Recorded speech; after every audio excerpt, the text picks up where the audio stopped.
నమస్తే.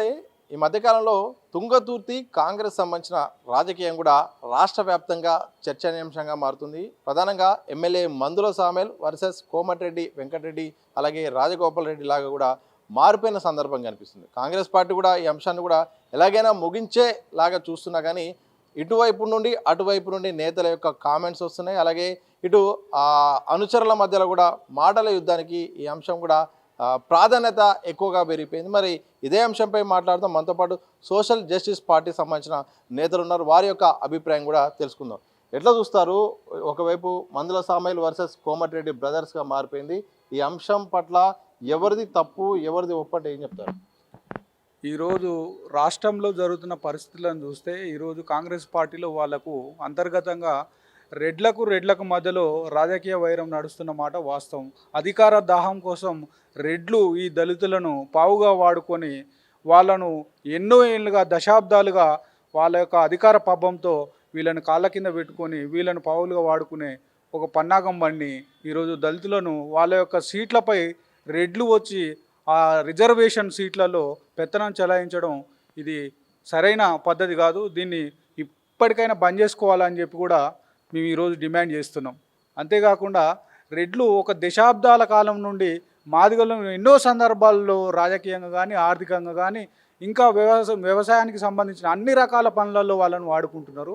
ఇది ఎంత మేరకు కూడా సరైన పద్ధతి కాదని చెప్పి కూడా ఈరోజు డిమాండ్ చేస్తున్నాం. సో కోమటిరెడ్డి రాజగోపాల్ రెడ్డి మాట్లాడుతూ నేనే టికెట్ ఇప్పించాను, నేనే అడిగి ఈరోజు ఆయనను గెలిపించాను, కానీ ఈరోజు ఇబ్బంది పెట్టేలాగా నాకే వ్యతిరేకంగా మాట్లాడుతున్నారు. నిజంగా తుంగతుర్తి ప్రజలకు కార్యకర్తలు కూడా సారీ చెప్తున్నాను, ఇలాంటి తప్పుడు వ్యక్తికి నేను టికెట్ ఇప్పించినందుకని కూడా రాజగోపాల్ రెడ్డి చేసిన కామెంట్ ఎట్లా చూస్తారు?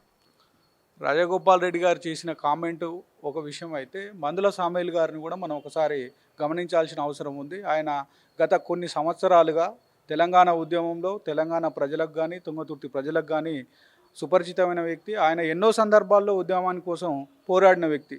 అట్లాంటి వ్యక్తి మీ పార్టీలోకి వస్తే పార్టీ ఒక టికెట్ కైవసం చేసుకోవచ్చు అనే దానికోసం మీరు కాంగ్రెస్ పార్టీ నుంచి అతనికి టికెట్ ఇప్పించడం జరిగింది. ఆయన యొక్క నిబద్ధతను బేస్ చేసుకొని చివరి క్షణం వరకు ఆ టికెట్ను వెయిట్ చేయించి లాస్ట్ క్షణంలో ఇవ్వాల్సిన పరిస్థితి కాంగ్రెస్ పార్టీకి ఏర్పడ్డది. దీన్ని కూడా గమనించాలి.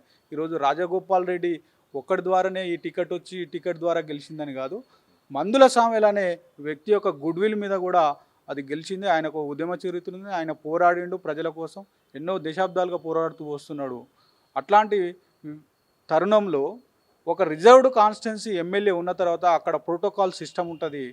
దాన్ని గమనించాల్సిన అవసరం ఏ పార్టీ నాయకుడికైనా. ఒకవేళ నీకు ఆర్థికంగా డబ్బులు ఉంటే అధికారం ఉంటే అక్కడున్న రిజర్వ్డ్ కాన్స్టిట్యున్సీ ఎమ్మెల్యేను కూడా గుర్తించాల్సిన అవసరం ఎంతైనా ఉందని చెప్పి ఈరోజు తెలియజేస్తున్నాం.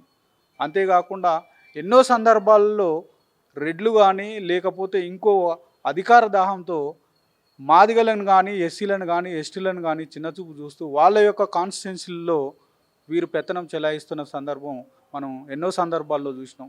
అంతేకాకుండా ఈరోజు రాజ్యాంగం కల్పించిన హక్కు ద్వారా ఎమ్మెల్యేలు అవుతున్నారు. దళితులకు కేటాయించిన సీట్లలో వేరే యొక్క లీడర్ల పెత్తనం ఇది ఎంతవరకు కూడా సమాజానికి మంచిది కాదు, ప్రజలకు కూడా మంచిది కాదు.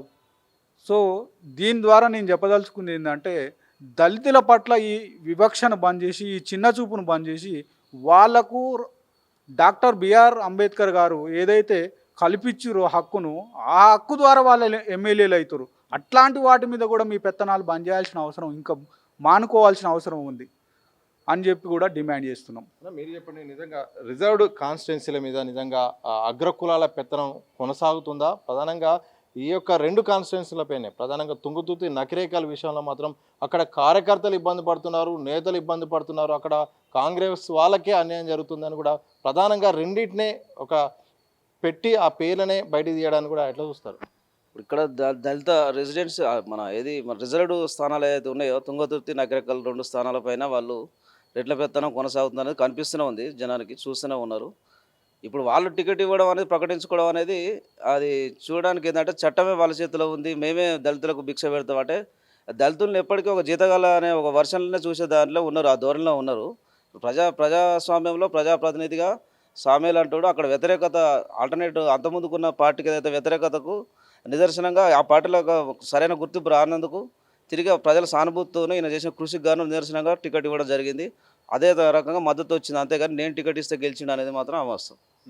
దాన్ని మనం నమ్మడం చెప్పుకోవడం తప్ప దాంట్లో నిజం ఉన్నదని నేను అనుకోను. సో కాంగ్రెస్ కార్యకర్తలను నిజమైన కార్యకర్తలను పట్టించుకోవడం లేదు, అవకాశాలు ఇవ్వట్లేదు. తన బీఆర్ఎస్ పార్టీలో పనిచేసిన వారికే ఎక్కువగా ప్రాధాన్యత ఇస్తున్నారనేది ఒక చర్చ ఉంది. దాన్ని యాక్సెప్ట్ చేస్తారా? నేను అదే యాక్సెప్ట్ చేయనండి. పార్టీ నిబద్ధతగా కట్టుబడి ఉన్నట్టే కనిపిస్తుంది. కాకపోతే ఏంటంటే రెడ్లు అనేది దళితులకు సంబంధించిన ఏదైతే వాళ్ళు లీడర్షిప్లోకి వచ్చినప్పటికీ వాళ్ళ నాయకత్వాన్ని వాళ్ళు సహించలేక ఇంకొక వర్గపోరు తయారు చేసిన అనేది మనకు కనిపిస్తూనే ఉన్నది. ఇప్పుడు ఏ ఎమ్మెల్యే పోటీ చేసినా ఇంతకుముందు కుప్పనూతల పురుషోత్తమ్ రెడ్డి కానీ అంతకుముందు కాంగ్రెస్ ఎమ్మెల్యేలు ఎవరు చేసినప్పుడు కూడా ఇటువంటి మనం ఆ పరిస్థితిని మనం చూడలేదు. ఇప్పుడు దళితులు ఉన్న కానీ రెండు వర్గాలు కావాల్సిన పరిస్థితి ఎందుకు వచ్చిందంటే వాళ్ళ ఒక వర్గాన్ని బ్యాక్గ్రౌండ్ నుండి చీల్చారు అనేది మనకు ప్రత్యక్షంగా కనిపిస్తుంది. అది మీరు చెప్పండి, ఎట్లా చూస్తారు? మొత్తం ఒకవైపు వారం 10 రోజుల నుంచి అయిపోయిందన్న కాంచెలు మళ్ళీ ఒకరి తర్వాత ఒకటి ఇటు అటు కామెంట్స్ వస్తున్నాయి. కార్యకర్తలు కూడా ఒక గందరగోళం ఉంది. నిజంగా కోమటిరెడ్డి రాజగోపాల్ రెడ్డి చేసిన కామెంట్స్, మందుల సామాన్ చేసిన కామెంట్స్, ఇవన్నీ కూడా ఏం చూస్తారు?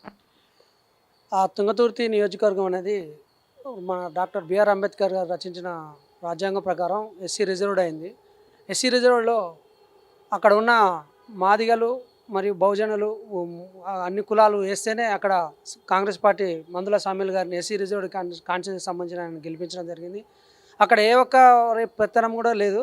మరియు కాన్స్టిట్యూన్సీకి సంబంధం లేని వ్యక్తి ఎవరైతే ఉన్నారో ఇప్పుడు రాజగోపాల్ రెడ్డి, ఆయన వచ్చి అందులో మందుల సామ్యుల్ గారిని కించపరచడం, ప్రోటోకాల్ ప్రకారం కించపరచడం అనేది అది హేయమైన చర్య. దానివలన రెడ్ల ఆధిపత్యం ఉందని అనుకుంటున్నారు. కానీ అక్కడ అందరూ బహుజనులంతా సంకిటమై మందుల సామ్యుల్ గారిని లాస్ట్ టైం భారీ మెజార్టీతో గెలిపించారు. ఇక్కడ ఏ ఒక్క రెడ్డి వర్గాన్ని చూసి మాత్రం అక్కడ ఉన్న బహుజనులు ఎవరు కూడా ఓట్లు వేయలేదు. కానీ మేమేదో చేసి మేమే గెలిపించడం, మేమే మొత్తం మందుల సామ్యుల్ గారు నిలబెట్టి పెట్టామనే ఆలోచన ధోరణి ఎవరైతే ఉందో అది మీకు తప్పుడు ఆలోచన. మీ కాన్స్టిట్యూన్సీలో కూడా మాలాంటి బహుజనులు ఉండబట్టే అక్కడ మీరు గెలిచారు. ఇక్కడెక్కడ కూడా మీకు రెడ్డి అనే పదానికి మీ ఓటు బ్యాంకు శాతం బేస్ చేసుకొని బహుజనులు కానీ దళితులను కానీ ఎస్సీ ఎస్టీ మైనార్టీ వర్గాలను కానీ కించపరచడం అనేది ఇకనైనా మారుకోవాలని సూచిస్తూ మా సోషల్ జస్టిస్ పార్టీ తరఫున మందుల సామ్యుల్ గారిని మీరు ఏ విధంగా కానీ ఇబ్బంది పెట్టినా మా సోషల్ జస్టిస్ పార్టీ తరఫున మేమందరం సంఘటితమై మీ ఇంటి చుట్టూ ముట్టడిస్తామని హెచ్చరిస్తున్నాము. ఇది మొత్తంగా రిజర్వ్డ్ కాన్స్టిట్యున్సీలో నిజంగా అగ్రకులాల పెత్తనం ఏంటి? ప్రధానంగా ఈ తుంగతుర్తి నియోజకవర్గం ఒక ఎమ్మెల్యేగా, ఒక దళితుడిగా అక్కడ ఎమ్మెల్యేగా ప్రాతినిధ్యం వహిస్తుంటే రెడ్ల ఆధిపత్యం ఎందుకు? ఎవరి కాన్స్టిట్యున్సీలో వాళ్ళు చూసుకోవాలి. అలాగే ప్రోటోకాల్ను కూడా ప్రతి ఒక్కరు కూడా గౌరవించాల్సిన అవసరం ఉంది. కానీ ఇక్కడ రెండు వర్గాలుగా చేసి అలాగే మందుల సామ్యులపై కోమటిరెడ్డి వెంకటరెడ్డి బ్రదర్స్ అయితే మాత్రం ప్రధానంగా ఇక్కడ టార్గెట్ చేస్తూ ఇక్కడైతేంది అలాగే నకిరేకల్లో కూడా వర్గాలుగా విభజించి అక్కడ రాజకీయాన్ని కూడా ఇబ్బంది పెట్టే ప్రయత్నం చేస్తున్నారు. ఇప్పటికైనా ఇలాంటి విధానాన్ని మార్చుకోవాలి. నిజంగా రాజ్యాంగం పరంగా అయితే మాత్రం వచ్చిన ఈ రిజర్వ్డ్ కాన్స్టిట్యున్సీలో వచ్చిన అవకాశాన్ని తప్పకుండా వాళ్ళకు స్వతంత్రంగా ఇవ్వాల్సిన అవసరం ఉంటుంది. లేకపోతే మాత్రం తప్పకుండా ప్రజల నుండి అయితే మాత్రం వ్యతిరేకత వస్తుంది. బహుజనులంతా కూడా తిరగబడితే అగ్రకులాలు రాజకీయంగా మాత్రం నిజంగా చాలా నష్టం జరిగే అవకాశం ఉంటుంది. ఇప్పటికైనా ఎవరి ప్రాధాన్యత తగ్గట్టు ఎవరి అధికారాన్ని వాళ్ళకి ఇవ్వాలి తప్ప నేనే చేశాను, మేమే పెత్తనం చేస్తాము, ఎక్కడైనా మేమే ఉంటామంటూ రాజ్యాంగానికి వ్యతిరేకంగా మాట్లాడితే మాత్రం ప్రజా ఆగ్రహం తప్పకుండా ఉంటుందని కూడా సోషల్ జస్టిస్ సంబంధించిన నాయకులు చెప్తున్న సందర్భం అయితే కనిపిస్తుంది. చూడాలి మరి తుంగతుర్తి సంబంధించిన కాంగ్రెస్ వివాదం మరి ముగుస్తుందా, మరి ఇలాగే మాటల యుద్ధం కొనసాగుతుందా, ఇది ప్రతిపక్షాలకు ఆయుధంగా మారుతుందా లేదా అనేది మాత్రం భవిష్యత్తులో జరిగే పరిణామాలను బట్టి కాంగ్రెస్ పార్టీ తీసుకునే నిర్ణయాన్ని బట్టి కూడా ఆధారపడి ఉంటుంది. కెమెరా పర్సన్ వంశీతో సతీష్, దిశ టీవీ, హైదరాబాద్.